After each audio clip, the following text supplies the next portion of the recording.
Hello students, तो हम आज की वीडियो में साम्यवादी शासन के बाद शॉक थेरेपी टॉपिक को देखेंगे। आई होप आपने इससे पहले की जो सारी की सारी वीडियोस हैं, सोवियत प्रणाली क्या थी, मिखाइल गोर्बाचेव और सोवियत संघ का विघटन कैसे हुआ, और लास्ट वीडियो कि सोवियत संघ के विघटन के क्या परिणाम हुए, आपने देख ली होगी। और अगर नहीं देखी है तो मैं आपसे रिक्वेस्ट करूंगा कि आप उन वीडियो को जाकर देखें, जिससे आपकी जो कॉन्सेप्ट क्लियरिटी है वो बहुत अच्छी हो जाएगी। तो चलो स्टार्ट करते हैं हम। तो साम्यवाद के पतन के बाद आपको पता है 1991 तक आते आते जो साम्यवादी व्यवस्था है वो पतन हो गया था एक तरीके से। तो साम्यवादी व्यवस्था के पतन के बाद पूर्व सोवियत गणराज्य एक सत्तावादी समाजवादी व्यवस्था से लोकतांत्रिक पूंजीवादी व्यवस्था तक के कष्टप्रद संक्रमण से होकर गुजरे थे। इसका मतलब क्या है? इसका मतलब ये है कि जितने भी ये साम्यवादी देश थे, यहां पर क्या था, सत्तावादी थी, यहां पर एक ही पार्टी का कंट्रोल था। तो हम क्या देखते हैं 1991 तक आते थे, इन देशों ने किसको अपना लिया? लोकतांत्रिक पूंजीवाद को अपना मॉडल अपनाया। ठीक है, मतलब साम्यवादी सत्तावादी से इन्होंने किसको अपनाया? लोकतांत्रिक पूंजीवादी को अपनाया। और जो ये साम्यवादी से लोकतांत्रिक पूंजीवाद की तरफ ये संक्रमण कर रहे हैं, इस संक्रमण को ही बहुत कष्टप्रद माना गया। मतलब इस संक्रमण में जो लोग हैं उनको बहुत ज़्यादा नुकसान हुआ, देश को बहुत ज़्यादा नुकसान हुआ। ठीक है, अब इसमें कौन से देश थे? रूस, मध्य एशिया और पूर्वी यूरोप के देश इसमें शामिल थे। देखो, रूस तो यही हो गया आपका, मध्य एशिया के देश आपके ये हो गए, ये सारे के सारे, और पूर्वी यूरोप के देश आपके ये हो गए। ठीक है, तो इन देशों ने इस संक्रमण को अपनाया था। और जो ये पूरा का पूरा संक्रमण था, इस पूरे संक्रमण को जो साम्यवादी से पूंजीवाद की ओर हुआ, विश्व बैंक और अंतर्राष्ट्रीय मुद्रा कोष, इसको हम बोलते हैं IMF भी, याद रखना, द्वारा निर्देशित ये मॉडल था। मतलब ये जो पूरा का पूरा प्लान था वो वर्ल्ड बैंक और IMF के द्वारा बनाया गया था, जिसे हम आघात पहुंचाकर उपचार करना भी बोलते हैं। मतलब पहले इन देशों ने साम्यवादी व्यवस्था से पूंजीवादी व्यवस्था की तरफ गए, जिसमें बहुत ज़्यादा कष्ट हुआ। ठीक है, और बाद में इन देशों को लोन देकर, ठीक है, इनको रिवाइव करने की कोशिश की गई। कहीं ना कहीं हमें ये देखने के लिए मिलता है। समझ में आया? चलो, अब जितने भी ये देश थे जो साम्यवादी देश थे, जिनको हम दूसरी दुनिया के देश कहते हैं, आई होप आपको ये चीज़ पता होगी, मैंने बताया भी था। ठीक है, तो हम क्या देखते हैं, इन देशों की जो गति और गहनता वो अलग अलग रही, लेकिन दिशा और चरित्र बड़ी सीमा तक एक जैसा था। मतलब क्या है कि किसी ने बहुत जल्दी ये संक्रमण करा और किसी ने थोड़ा धीरे धीरे करा, बट इसका जो चरित्र था और जो दिशा थी वो एक जैसी थी। सभी देश अपने आप को साम्यवाद से पूंजीवाद की तरफ लेके जा रहे हैं, और जो भी पूंजीवाद के अंदर जो भी विशेषताएं हैं उसको उन्होंने अपनाना शुरू कर दिया। समझ में आ गया इस लाइन का मतलब? आई होप आपको समझ में आया होगा। ठीक है, चलो, अब इसके द्वारा हमें क्या बदलाव देखने के लिए मिलते हैं? ठीक है, मतलब ये जो शॉक थेरेपी के थ्रू इन देशों ने अपने आप को साम्यवाद से पूंजीवादी लोकतंत्र की ओर संक्रमण करा, तो इससे हमें क्या बदलाव दिखते हैं? तो ये जो बदलाव हुए ना, इनको हम दो तरीके से पढ़ सकते हैं। एक तो बाहरी बदलाव और एक होता है आंतरिक बदलाव। ठीक है, कि आंतरिक तौर पर क्या बदलाव हुए शॉक थेरेपी से और बाहरी तौर पर क्या बदलाव हमें हुए। तो अगर मैं आंतरिक तौर पर इस बदलावों की बात करूं तो हमें क्या देखने को मिलता है कि इसके अंदर क्या करा गया? शॉक थेरेपी की सर्वोपरि मान्यता थी कि मिल्कियत का सबसे प्रभावी रूप निजी स्वामित्व होगा। तो सबसे पहले हम क्या देखते हैं कि आंतरिक तौर पर निजी स्वामित्व को अपनाया गया। किसको अपनाया गया? आंतरिक तौर पर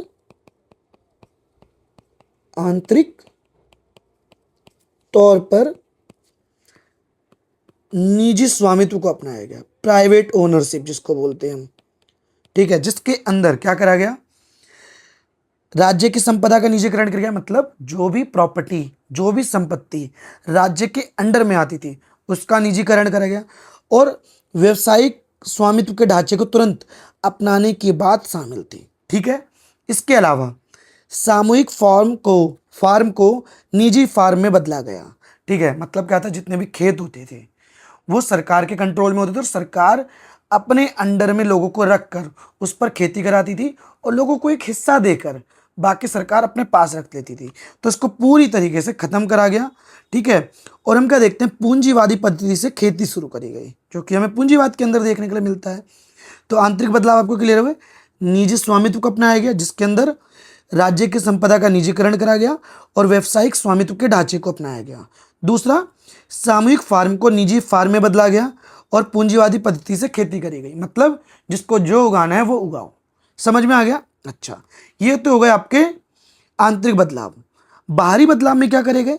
तो जो बाहरी व्यवस्था के प्रति जो रुझानों में जो बुनियादी बदलाव करे गए, उसमें हम क्या देखते हैं कि ज़्यादा से ज़्यादा व्यापार कर कर ही विकास किया जा सकता है। तो इसलिए हम क्या देखते हैं, बाहरी बदलाव के अंदर मुक्त व्यापार को अपनाया गया।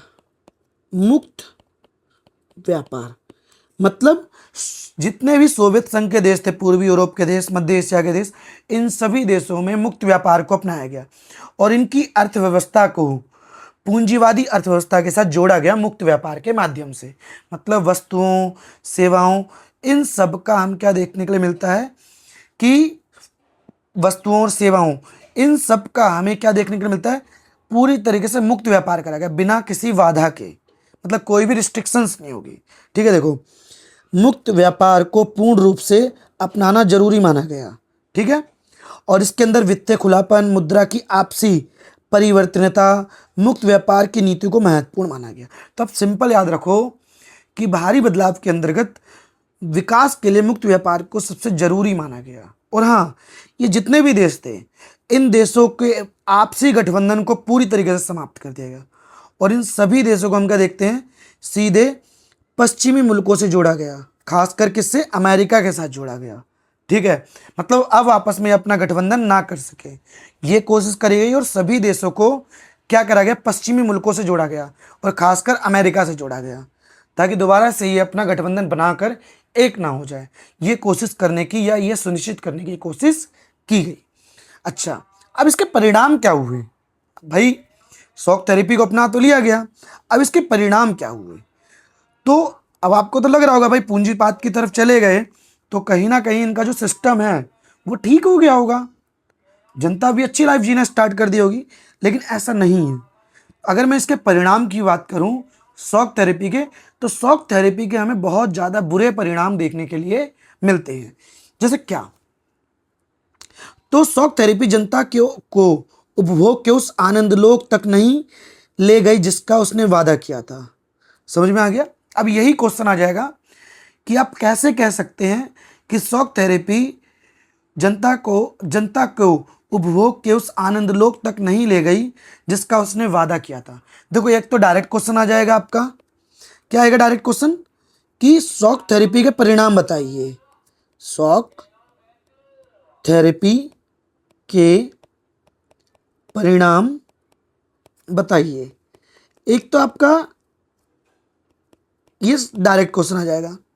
दूसरा क्वेश्चन क्या आ सकता है, शॉक थेरेपी जनता को उस आनंद लोक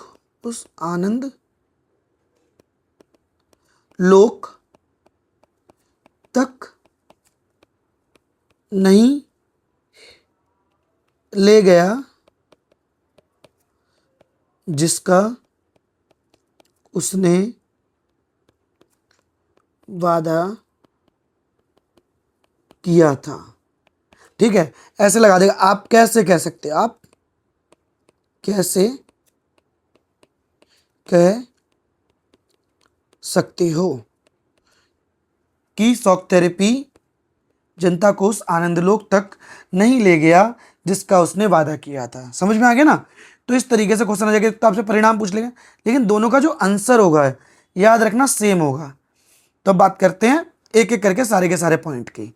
तो पहला हम क्या देखते हैं, जिसका सबसे बुरा परिणाम हुआ वो क्या हुआ, राज्य नियंत्रित औद्योगिक ढांचा चरमरा उठा।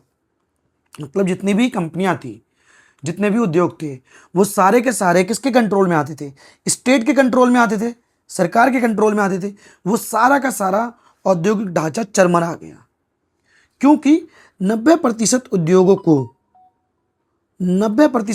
को औने पौने दामों पर क्या करा गया, निजी हाथों में बेच दिया गया। मतलब कि उनकी जो वैल्यू अगर 100 रुपए थी मान के चलो, तो उनको 10 रुपए में बेच दिया गया। सोचो, ये चीज करी गई क्योंकि पूरी तरीके से अर्थव्यवस्था को निजीकरण की तरफ बदलना था। और हाँ, ऐसे में उन उद्योगों को भी बेच दिया गया जो प्रॉफिटेबल थे, मतलब जो लाभ कमा रहे थे।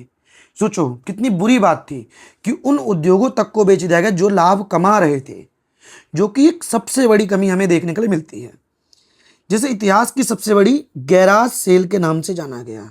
कई बार क्वेश्चन आ जाता है इतिहास की सबसे बड़ी गैराज सेल कब हुई, ठीक है, या इतिहास की सबसे बड़ी सेल किसे कहा जाता है, तो गैराज सेल को कहा जाता है। ठीक है, क्यों कहा जाता है भाई, क्योंकि सेल के अंदर सामान कम कीमत पर मिलता है। तो यहाँ पर भी हम क्या देखते हैं कि उद्योगों की कीमत कम से कम कर कर आकी गई और उन्हें औने पौने दामों पर बेच दिया गया। इसलिए इसको इतिहास की सबसे बड़ी गैराज सेल कहा जाता है।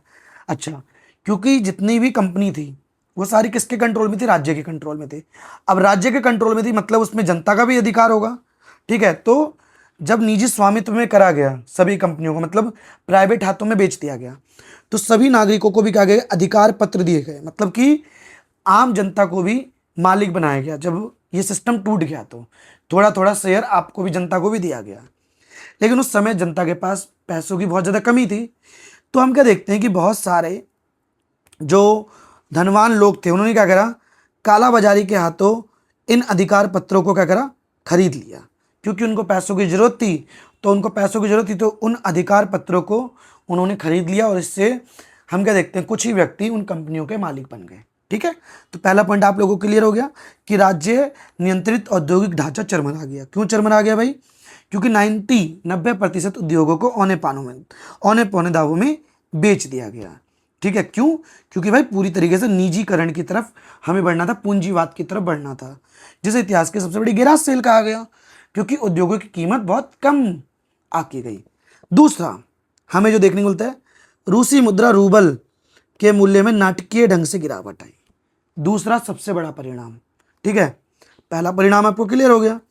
दूसरा, रूस की मुद्रा रूबल में नाटकीय रूप से हमें गिरावट देखने के लिए सॉरी देखती है। ठीक है, अब भाई नाटकीय रूप से गिरावट का मतलब क्या है, मतलब रूस की मुद्रा की वैल्यू कम हो गई। जैसे हमारा $1 इज इक्वल टू 70 है, मतलब अब 70 रुपये देकर हम $1 ले सकते हैं, लेकिन $1 इज इक्वल टू 90 हो जाए तो मतलब इंडियन करेंसी की वैल्यू गिर गई। क्यों गिर गई, क्योंकि अब हमें पहले 70 की जगह अब 90 रुपये देने हैं। तो सेम रूस की मुद्रा के साथ भी यही हुआ। अब भाई मुद्रा की वैल्यू कम होगी, पैसों की वैल्यू कम होगी, तो इससे क्या होगा, बाहर से आप जो भी सामान खरीदोगे आपको ज़्यादा पैसा देना पड़ेगा। तो इससे हम क्या देखते हैं, मुद्रास्फीति इतनी ज़्यादा बढ़ गई कि लोगों की जमा पूंजी जाती गई। मुद्रास्फीति का मतलब क्या होता है, याद रखना, महंगाई। अब लोगों के पास इनकम का सोर्स तो था नहीं, तो इसलिए लोगों की जो सेविंग थी वो धीरे धीरे वो खत्म होती चली गई। इसके अलावा ये दूसरा पॉइंट। तीसरा, सामूहिक खेती की प्रणाली समाप्त हो चुकी थी, जिससे खाद्य की सुरक्षा अब मौजूद नहीं थी। यह दूसरा पॉइंट है। तो सामूहिक खेती की प्रणाली समाप्त हो गई, जिससे जो लोगों की जो खाद्य की सुरक्षा है वो हम क्या देखते हैं, अब मौजूद नहीं थी। पहले क्या था कि सरकार इंश्योर करती थी, यह सुनिश्चित करती थी कि सभी को मिनिमम खाने की जो बेसिक चीज़ें वो मिले। लेकिन अब हम क्या देख रहे हैं कि भाई अब ये खत्म हो चुका था। ठीक है, और जिसकी वजह से अब खाद्य असुरक्षा देखने को मिल रही है कि जरूरी चीज़ों की कमी होना शुरू हो गई है। ठीक है, और देखो यहाँ लिखा हुआ भी है, रूस में खाद्य का आयात करना शुरू कर दिया सन 1999 में। वास्तविक सकल घरेलू उत्पाद 1989 की तुलना में कहीं नीचे था। तो अब देख सकते हो कि चीज़ें देश के अंदर नहीं बन रही है, देश से बाहर से चीज़ों को मंगाया जा रहा है। इसलिए वहाँ का जो सकल घरेलू उत्पाद है वो भी धीरे धीरे क्या हो गया, पूरी तरीके से कम होना स्टार्ट हो गया। इसके अलावा चौथा पॉइंट, समाज कल्याण की पुरानी व्यवस्था को क्रम से नष्ट कर दिया गया। मतलब धीरे धीरे समाज की जो पुरानी व्यवस्था थी उसको नष्ट कर दिया गया। क्या थी भाई पुरानी व्यवस्था, मैंने आपको बताया था, सरकार रियायती दरों पर जो न्यूनतम बुनियादी चीज़ें होती हैं जो एक इंसान को जीवित रहने के लिए ज़रूरी होती है वो सरकार उपलब्ध कराती थी। बट अब हमें क्या देखने को मिलता है कि सरकार ने इसको ख़त्म कर दिया। ठीक है, देखो लिख रखा है ना, सरकारी रियायतें के खात्मे के कारण ज़्यादातर लोग गरीबी में पड़ गए। ठीक है, और इसकी वजह से हमें क्या देखने को मिलता है कि अमीर और गरीब के बीच में एक तरीके से असमानता दिन पर दिन बढ़ती चली गई और जो खाई थी वो दिन पर दिन बढ़ती चली गई। इसके अलावा पांचवा पॉइंट अगर हम बात करें तो मध्य वर्ग समाज के हाशिए पर आ गया। पांचवा पॉइंट, ठीक है, जो मध्य वर्ग था वो समाज के हाशिए पर आ गया।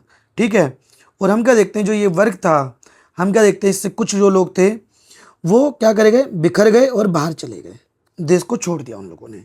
ठीक है, क्योंकि इस सिस्टम से अब उनका मन या विश्वास उठ चुका था, तो इसलिए वो पढ़े लिखे थे ही, वो दूसरे देशों में काम की तलाश में चले गए और बाद में उन्हीं देशों में वो सेटल हो गए। समझ में आ गया। इसके अलावा अब हमें एक और चीज़ क्या दिखती है कि कई देशों में एक माफिया वर्ग उभरा और उसने अधिकतर आर्थिक गतिविधियों को अपने नियंत्रण में ले लिया। ठीक है, अब हमें क्या दिखता है कि बहुत से देशों के अंदर माफिया वर्ग आ गए। माफिया वर्ग मतलब कि ऐसे कुछ लोग जिनके पास देश की जो जरूरी चीज़ें हैं उसका उनके पास मालिकाना हक है और जिसकी मदद से वो पूरे देश को क्या कर रहे हैं, कंट्रोल कर रहे हैं। ठीक है, तो ये हो गया आपका छठा पॉइंट। समझ में आ गया, ये चीज़ हमें देखने के लिए मिलती है। बाकी मैं आपको बता ही चुका हूँ कि अमीर और गरीब के लोगों के बीच में तीखा विभाजन हो गया। ये आप उसी पॉइंट के साथ आप इसको इसके साथ ऐड करके लिख सकते हो। ठीक है ना, याद रखना ये चीज़। 6 पॉइंट हो गए। नेक्स्ट, कि आर्थिक बदलावों को बड़ी प्राथमिकता दी गई और उस पर पर्याप्त ध्यान दिया गया, लेकिन लोकतांत्रिक संस्थाओं के निर्माण का कार्य ऐसी प्राथमिकता के साथ नहीं हो सका। तो ये हो गया आपका 7वां पॉइंट। ठीक है, याद रखना, आर्थिक बदलावों को बड़ी प्राथमिकता दी गई और उस पर पर्याप्त ध्यान दिया गया, लेकिन लोकतांत्रिक संस्थाओं के निर्माण का कार्य ऐसी प्राथमिकताओं के साथ नहीं हुआ। तो ये आपके टोटल 7 पॉइंट बनते हैं। सोवियत संघ के विघटन के क्या परिणाम, शॉक थेरेपी के क्या परिणाम हुए। बट यहाँ पर जो ये वाला क्वेश्चन है ना, ये वाला जो 7th परिणाम है, इसके ऊपर अलग से भी क्वेश्चन आ जाता है। बस वो कैसे लगा देगा कि आप कैसे कह सकते हो कि सोवियत संघ ने आर्थिक बदलावों को बड़ी प्राथमिकता दी और उस पर पर्याप्त ध्यान दिया, लेकिन लोकतांत्रिक संस्थाओं के निर्माण का कार्य ऐसे प्राथमिकताओं के साथ नहीं हुआ। कैसे, बताइए। तो अब हम सेपरेटली इसकी बात कर रहे हैं। 7 पॉइंट तो आपको पता चल ही गए। ठीक है, अब इसकी बात कर रहे हैं कि हम कैसे कह सकते हैं भाई। तो अधिकतर देशों में हम क्या देखते हैं कि जो संविधान है वो हड़बड़ी में बनाया गया। ठीक है, और इन देशों में क्या करा गया कि कार्यपालिका को प्रमुख बना दिया गया। कार्यपालिका मतलब सरकार को। ठीक है, राष्ट्रपति को कार्यपालिका का प्रमुख बना दिया गया, मतलब राष्ट्रपति जो होगा वो सरकार का मेन हेड होगा और जो भी डिसीजन होंगे वो राष्ट्रपति के द्वारा लिए जाएंगे और उसके पास बहुत सारी शक्ति दे दी गई, हर संभव शक्ति थमा दी गई, चाहे वो जरूरी है गैर जरूरी है, सारी की सारी शक्ति क्या करी गई, राष्ट्रपति को दे दी गई। जिसके कारण हम क्या देखते हैं कि संसद अपेक्षाकृत कमजोर रह गई। अब कमजोर कैसे रह गई, बेशक से इन देशों ने लोकतंत्र को स्थापित करा मान लो, लेकिन सारी शक्ति किसको दे दी, एक सरकार को दे दी जो चुनकर आई है। ठीक है, अब वो क्या करेगी भाई, अपनी मनमर्जी करेगी। तो अब जो विपक्षी पार्टी का नेता है, ठीक है, जो कहां पर मिल रहे हैं भाई, संसद के अंदर मिल रहे हैं। संसद में विपक्षी पार्टी के नेता भी होते हैं और जिनकी सरकार होती है वो नेता भी होते हैं। तो लेकिन इस संसद के अंदर हम क्या देख रहे हैं कि जो विपक्षी पार्टी के नेता है वो सरकार के खिलाफ आवाज भी नहीं उठा सकते। क्यों, क्योंकि सरकार को इतनी ज्यादा शक्ति दे दी गई थी कि वो उनके खिलाफ कुछ भी कर सकते हैं। ठीक है, ये चीज हमें देखने को मिलता है। और कई जगह पर तो हम क्या देखते हैं, मध्य एशिया के देशों में राष्ट्रपति बहुत अधिक शक्ति प्राप्त थी और जिससे वो सत्तावादी हो गए। सत्तावादी मतलब वो अपनी सत्ता छोड़ना ही नहीं चाहते हैं। जैसे उदाहरण के लिए तुर्कमेनिस्तान और उज्बेकिस्तान में जो राष्ट्रपति पहले 10 साल के लिए चुनकर आए थे, वो उन्होंने अपनी सीमा को बढ़ाकर अगले 10 साल के लिए और कर लिया। बताओ, तो 2 पॉइंट समझ में आ गए। पहला, अधिकतर देशों में हम क्या देखते हैं, कार्यपालिका और राष्ट्रपति को कार्यपालिका का प्रमुख बना दिया गया, जिससे हर संभव शक्ति उनको दे दी गई, जिससे संसद कमजोर हो गया। दूसरा, बहुत से देशों में या कुछ देशों में राष्ट्रपति को बहुत सारी शक्ति देगी, जिससे वो सत्तावादी हो गया। ठीक है, एग्जाम्पल के लिए आप बता दोगे। नेक्स्ट, अभी भी हम क्या देखते हैं, देखो, इन राष्ट्रपति ने अपने फैसलों को असहमति या विरोध की अनुमति नहीं थी, मतलब कोई इनके फैसलों का विरोध भी नहीं कर सकता था, और अगर किसी ने विरोध करने की कोशिश की तो उसको मार दिया जाएगा। या उसको जेल में डाल दिया जाएगा। इसके अलावा इन देशों में अभी भी न्यायिक संस्कृति और न्यायपालिका की स्वतंत्रता को स्थापित करने का काम बाकी है। तो ये हो गया तीसरा पॉइंट, ये हो गया दूसरा पॉइंट, और ये हो गया पहला पॉइंट। याद रखना, अगर आपसे पूछा जाता है कि आर्थिक बदलावों को बड़ी प्राथमिकता दी गई लेकिन लोकतांत्रिक संस्थाओं के निर्माण पर का कार्य उतना प्राथमिकता के साथ नहीं हुआ, कैसे, तो आपको इस तरीके से ही बताना है। ठीक है, इसके बाद में ना वन शॉट भी लेकर आऊँगा जिससे सारी की सारी चीज़ें ना आप एक वीडियो में भी कर लोगे। ठीक है, चलो आई होप आपको ये सारी चीज़ें समझ में आ गई होगी। अब हम बात करते हैं कि रूस सहित जितने भी अधिक देश थे उन्होंने अपनी अर्थव्यवस्था को रिवाइव कैसे करा। तो हम क्या देखते हैं, रूस सहित जो अधिकांश देश थे 2000 तक आते आते हम क्या देखते हैं, इनकी अर्थव्यवस्था ने धीरे धीरे पुनर्जीवित होना शुरू कर दिया। मतलब इनकी अर्थव्यवस्था धीरे धीरे जो रिवाइव होना शुरू कर दी थी। क्या कारण थे भाई इनकी अर्थव्यवस्था के रिवाइव होने के? तो इन देशों के पास खनिज जैसे तेल, प्राकृतिक गैस, धातु जैसे प्राकृतिक संसाधनों का निर्यात कर कर इन देशों ने खूब पैसा कमाया। ठीक है, जैसे एग्जाम्पल के लिए रूस, कजाकिस्तान, तुर्कमेनिस्तान, उज्बेकिस्तान और अजरबैजान तेल और गैस के बड़े उत्पादक देश थे। और आपको पता है हर देश को तेल और गैस की जरूरत होती है। हर देश की अर्थव्यवस्था तेल और गैस के ऊपर टिकी हुई है, सिंपल सी बात है। और ये उस समय बहुत बड़े क्या थे, निर्यातक देश थे, उत्पादक देश भी थे और निर्यातक देश भी थे, और इससे इन्होंने बहुत ज़्यादा पैसा कमाया।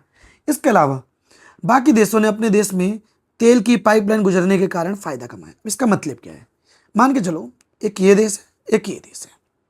अब ये बंदा इस देश से तेल खरीदना चाहता है, ये तेल बेचने वाला देश है और ये खरीदने वाला देश है। अब यहाँ से एक पाइप लाइन डाली गई। अब रोज रोज कितना लेके जाएंगे भाई ट्रांसपोर्ट कर कर। अब यहाँ पर आ गए भाई 3 देश आ गए, तो इन देशों के अंदर से भी पाइपलाइन जाएगी भाई।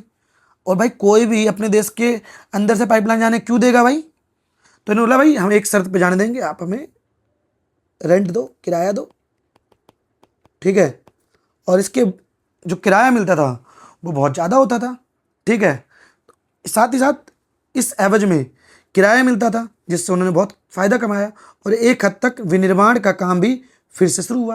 और हम क्या देखते हैं इन देशों में धीरे धीरे जो उत्पादन जो था वो पहले की तरह फिर धीरे धीरे गति पकड़ना स्टार्ट कर देता है और बस धीरे धीरे ये अर्थव्यवस्था दोबारा से रिवाइव करना शुरू कर देती है। आई होप आपको पूरी की पूरी वीडियो समझ में आई होगी। अगर आपको वीडियो समझ वीडियो को लाइक करें, चैनल को सब्सक्राइब करें, साथ ही साथ अगर आपका कोई डाउट हो तो आप कमेंट करके ज़रूर पूछिए। मिलते हैं नेक्स्ट वीडियो में। Thanks for watching.